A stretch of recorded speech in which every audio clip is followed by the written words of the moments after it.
So today we're going to dig into a really fascinating concept from decisionwebsite.org.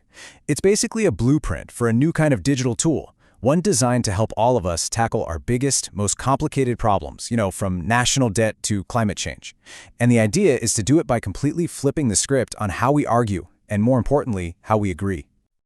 All right, let's kick things off with a question that I think hits home for pretty much everyone. I mean, you see it online, you see it on the news. It just feels like we are more divided than ever, right? It seems like actually solving anything big has become basically impossible. So what on earth is going wrong? Well, according to the source material for this idea, a huge part of the problem is what you could call our broken public square, especially the digital one. The place where good, productive debate often goes to die. And this slide just lays it all out, doesn't it?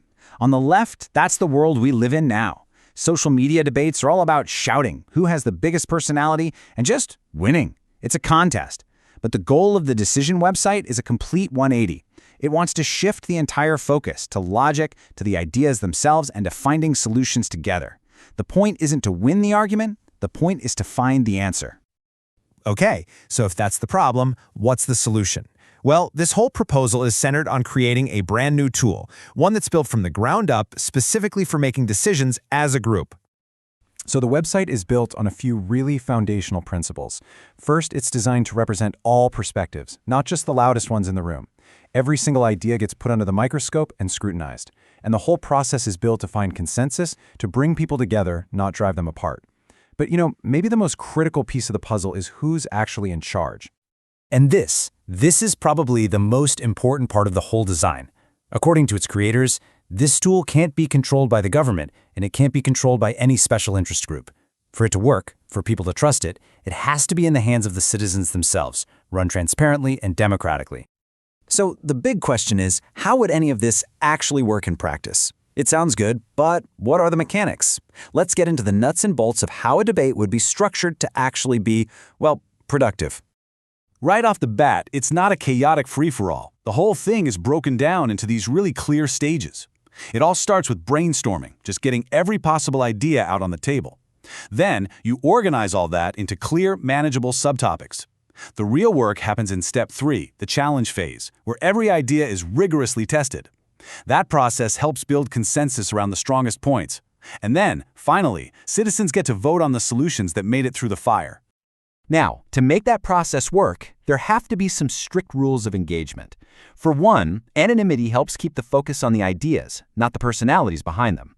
Also, every single challenge to an idea has to be addressed. You can't just ignore tough questions. The entire process is completely transparent. And this one is huge. Logic is what matters, not credentials. A good argument from a regular person carries more weight than a bad argument from a so-called expert. Logic is the ultimate authority here. And to make it all even more efficient, it's not just one big messy crowd. Participants can take on specific roles. You might have writers who are amazing at explaining things clearly, or researchers who love digging up data. You'd have challengers whose job is to poke holes in arguments, and public liaisons who bring in feedback from everyone else. It's a real collaborative effort, an organized team. Okay, at this point you might be thinking, this sounds incredibly complicated to manage for, say, 1 million people. And you'd be right. That's where technology comes in, but it's used in a very specific way. The source material is really clear about the role of AI. It's not a debater, it's not a decision maker. The best way to think of it is as a super powerful assistant, a tool that can instantly access huge amounts of information and help us humans see patterns we might miss. So first things first, AI acts as a research powerhouse. This is a total game changer because it levels the playing field. It gives every single participant the same ability to quickly tap into humanity's entire library of knowledge, whether that's historical data or the latest scientific studies. Second, the AI acts as a master organizer. You take a massive, complicated topic like gun control or climate change. The AI can create visual maps of the debate, showing how all the different arguments and subtopics connect. It's like having a GPS for a huge, complex conversation, so no one gets lost. And third, the AI works kind of like a referee or a moderator's assistant.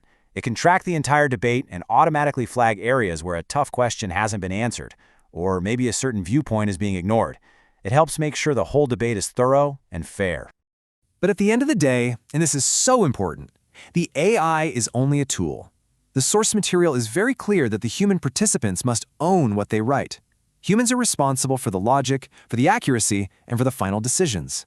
The actual thinking and debating, that's always done by people. Okay, so we've seen how it works. But why? What's the end game here? Where is all of this supposed to lead? Let's zoom out and take a look at the grand vision behind the decision website. I mean, the stakes are just enormous. The source points to these massive issues, like the $34 trillion US national debt, as stone-cold proof that our current system just isn't working. It's not producing the solutions we desperately need. The goal here isn't just to have better arguments online, it's to solve real, massive, pressing problems. And the long-term goals are, well, they're really ambitious. The first step is to develop what they call trusted national opinions. Ideas that are so well-researched and logically sound that they become a powerful force. This would create a real counterbalance to the influence of politicians and the media.